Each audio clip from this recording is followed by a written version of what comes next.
அஸ்ஸலாமு அலைக்கும். நான் உங்கள் ஷிஃபா குக்கிங்லேருந்து பேசுகிறேன். இன்றைக்கி நம்ம என்ன ரெசிபி பார்க்க போகிறோம்னா, ஜவ்வரிசியும் தேங்காயும் வச்சு என்னோடய ஸ்டைலில் ஒரு பாயாசம் தான். இது சாப்பிட்றதுக்கு ரொம்ப டேஸ்ட்டாக இருக்கும். வாங்க எப்படி செய்கிறதுன்னு பார்க்கலாம். முதல்ல இதுக்கு தேவையான பொருட்கள் என்னென்னு பார்த்துடலாம். கொஞ்சமாக நெய் சேர்த்துருக்கேன். நெய் நல்லா காஞ்சிருச்சு. அதில் இப்போ ஒரு அரை மூடி தேங்காவை வந்து சின்ன சின்ன சில்லாக கட் பண்ணி வச்சுருக்கேன். அதை அந்த நெய்யில் சேர்த்துக்கிறேன்.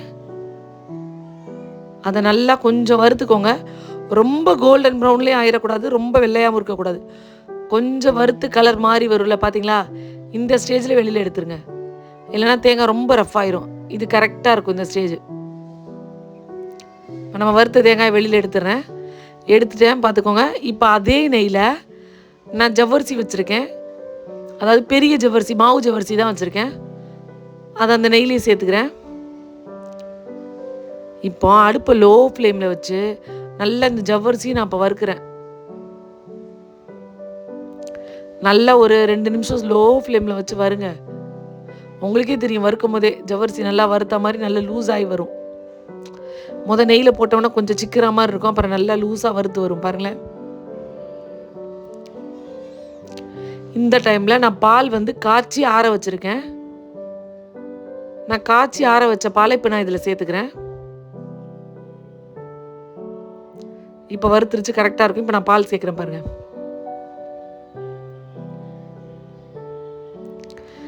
ஏற்கனவே நம்மளுக்கு ஜவ்வரிசி சூடாக இருக்கிறதுனால பால் கொஞ்சம் ஆறி இருந்தால் தான் கரெக்டாக வரும். ரெண்டுமே சூடாக இருந்துச்சுன்னா உங்களுக்கு சேர்க்க முடியாது.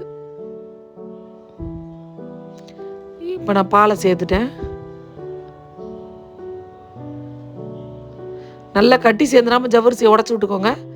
ஏன்னாங்க ஒரேடியாக பாலை சேர்த்துட்டிங்கன்னா ஜவ்வரிசி கட்டி கட்டி ஆகிடப்போகுது. பொறுமையாக அதை எல்லாத்தையும் அந்த ஜவ்வரிசி கட்டி சேராமல் உடச்சி விட்டு பால் எல்லாத்தையும் சேர்த்துருங்க. இப்போ இந்த பால்லே ஜவ்வரிசி வேகட்டும்.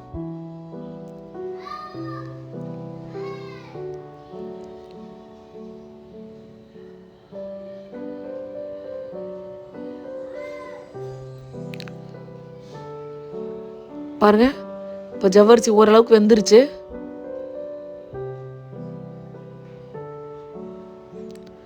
இதில் நான் 2 ஏலக்காய் கிள்ளி சேர்த்துக்கிறேன். நீங்கள் வந்து ஏலக்காய் பவுட்ரு சேர்க்கணுன்னா கூட சேர்த்துக்கலாம். இதோட 2 ரம்ப இலை சேர்க்குறேன்.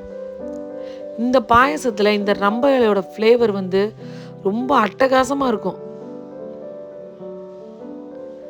இந்த ரம்ப இலைக்குனே ஒரு தனி ஃப்ளேவர் இருக்குது.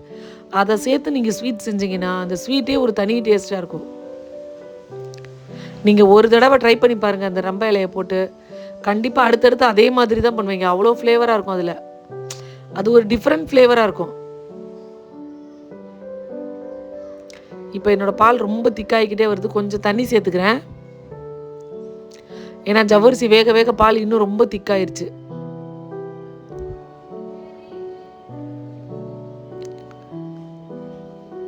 இப்போ கரெக்டாக இருக்கும்னு நினைக்கிறேன். ஜவ்வரிசி நல்லா வெந்து வந்துருச்சு பாருங்களேன். நல்லா அழகாக கரெக்டாக வெந்து வந்துருச்சு பாருங்க.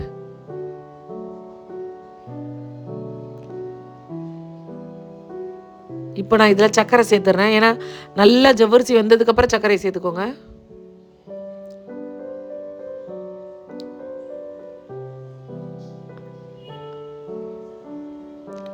ஒரு 2 நிமிஷம் சர்க்கரை நல்லா கொதிக்கட்டும்.